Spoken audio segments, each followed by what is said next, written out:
గుడిసెలో మరి మా వివాహమైన కొత్తలో చిన్నతనం నాకు అసలు పని తెలిసేది కాదు. ఏ పని చేయాలన్నా ఏదో ఒక తప్పు చేస్తూనే ఉండేదండి. అంటే మా మామయ్య గురించి నేను చెప్తా ఉన్నా.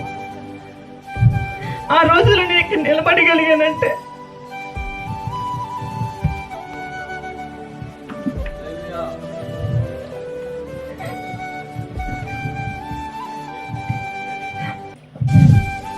ఆయన ప్రేమ. ఇక్కడ ఉన్న చుట్టుపక్కల పిన్ని వాళ్ళందరూ చూసేవారు. ఏ పని చేసినా ఏదో ఒక వంక ఉండేది. మా అత్తయ్య నన్ను ఏమనన్నా కన్న తండ్రిలాగా మా పిల్లకి తెలియదు చెప్పి చేయించుకో ఎంతగానో ప్రేమ చూపించారు. నేను ఇక్కడ 2 సంవత్సరాలు మాత్రమే ఉన్నా, కానీ ఆ 2 సంవత్సరాల కాలంలో ఏనాడు నన్ను ఏ మాట అనేవారు కాదు. నేను ఏది చేసినా ఒకవేళ ఆయన మా అత్తనే అరిసేవారు, కానీ నా మీద మాత్రం ఏనాడు కూడా అనలేదు. తన కుమార్తెలాగా నన్ను ప్రేమించి నాకు చెప్తూ నడిపించారు. అలాగే మరి మా కుటుంబంలో కూడా ఆయన ఎంతమంది ఉదయకాలంలో టీకి వచ్చినప్పుడు ఆయన కొండనే లేకపోని పెట్టే మనిషి అనమాట. ఎవరు వచ్చినప్పటికీ కూడా ఇంట్లో కాదు ముందు వాళ్ళకి ఇవ్వాలి అని ఆదరించే మనిషి. అలాంటి గొప్ప మనిషి మా మామయ్య.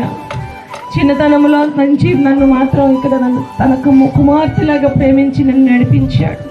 బిడ్డలు పుట్టినప్పుడైనా కానీ నేను ఇక్కడి నుండి ప్రసవ టైంలో గర్భిణీతో వెళ్ళే స్త్రీలు సంతోషంగా వెళ్తారు కన్నతల్లి ఇంటికి, కానీ నేను ఏడ్చుకుంటూ వెళ్ళా.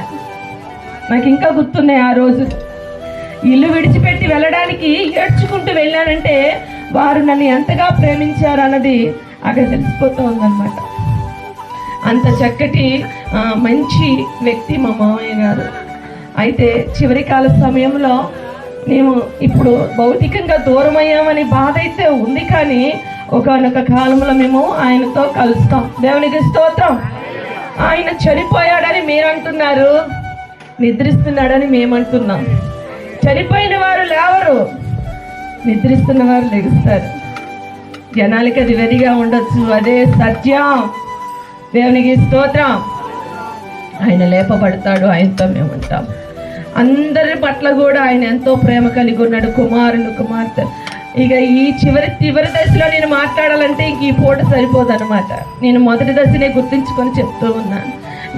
నాకు పెళ్ళై ఇప్పటికీ 25 సంవత్సరాలు అవుతూ ఉంది. ఈ 25 సంవత్సరాలు కూడా నన్ను తన బిడ్డలాగే కడుపులో పెట్టుకున్నాడు. తప్పు చేసినప్పుడు నన్ను నిలబెట్టాడు. ఇప్పుడు ఆయనకి ఇప్పుడు మేము మర్చిపోలేనంత ప్రేమను మాకు ఆయన పెంచాడు అనమాట. దేవునికి స్తోత్రం. కనుక నేను చెప్పుతున్న మాట ఏంటంటే, మనిషి వెళ్ళిపోయాక మనమేమీ చేయలేం. ఈనాడు ఉన్న బిడ్డలారా, మీ అందరితో ప్రేమపూర్వకంగా చెప్తున్నా, తల్లిదండ్రులను బాధ్యతగా చూసుకోవడం ఎంతైనా అవసరం. ఇప్పుడు ఏడిస్తే వాళ్ళు రారు, ఉన్నప్పుడు వాళ్ళు ప్రేమగా చూద్దాం. వాళ్ళు ముసలాళ్ళు, చిన్నపిల్లల మనస్తత్వం వాళ్ళకి వచ్చేస్తుంది. మనం విసుక్కోకూడదు. మనల్ని పెంచారు ఇంతవరకు, కనుక వాళ్ళని ఆదరిద్దాం, వాళ్ళ ప్రేమను మనం పొందుకుందాం. అది దేవుడు కూడా మెచ్చుతాడు. ఆ వయసు మనకి వచ్చింది కదా, కనుక మేము ఇప్పుడు బాధపడుతూ ఉన్నాం. మా దగ్గరికి రమ్మంటే మా మామయ్య రాలా, మేము అక్కడి నుండి రాలేని పరిస్థితి. చివరి కాలంలో ఏదో ఒక 4 రోజులేమో మేము ఇక్కడ ఉండగలిగాము, కానీ ఆయన చూసుకోలేని పరిస్థితి. దగ్గర ఉన్న వాళ్ళందరూ అదృష్టవంతులు. జాగ్రత్తగా చూసుకోండి. దేవునికి స్తోత్రం. అది మా నిరీక్షణ, ఆయనతో మేము కలుస్తాం. కనుక ఈరోజు నేను చెప్పుచున్న మాట ఏమిటంటే, క్రీస్తులో ఉన్నవారు మృతులు కాదు, మృతులు ధన్యులంట. మనం మృతులు అనగానే, మృత్యు అనగానే, చావు అనగానే భయం. క్రీస్తులో ఉన్న వారికి చావు పునర్జన్మ. దేవునికి స్తోత్రం. అప్పుడు మొదలవుతుంది అసలైన కథ. బ్రతికుండంగా ఏముందంటే, బ్రతికుంటే ఎంత 60, 70, 80 సంవత్సరాలు.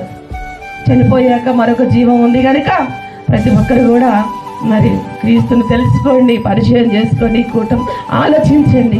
దేవునికి మహిమ కలుగును గాక. నీతిమంతుని జ్ఞాపకం చేసుకున్నట్టు అది మంచిది. మా నీతిమంతుడు మరి మా మామయ్య గారు మమ్మల్ని ఎంతగానో ప్రేమించారో ఆ ప్రేమను మీకు తెలియపరిచాం. దేవునికి మహిమ కలుగును గాక. నా సాక్ష్యం దేవుని తప్పులుంటే దయతో క్షమించి మన సాక్ష్యం దేవుడు దీవించును గాక. హల్లెలూయా.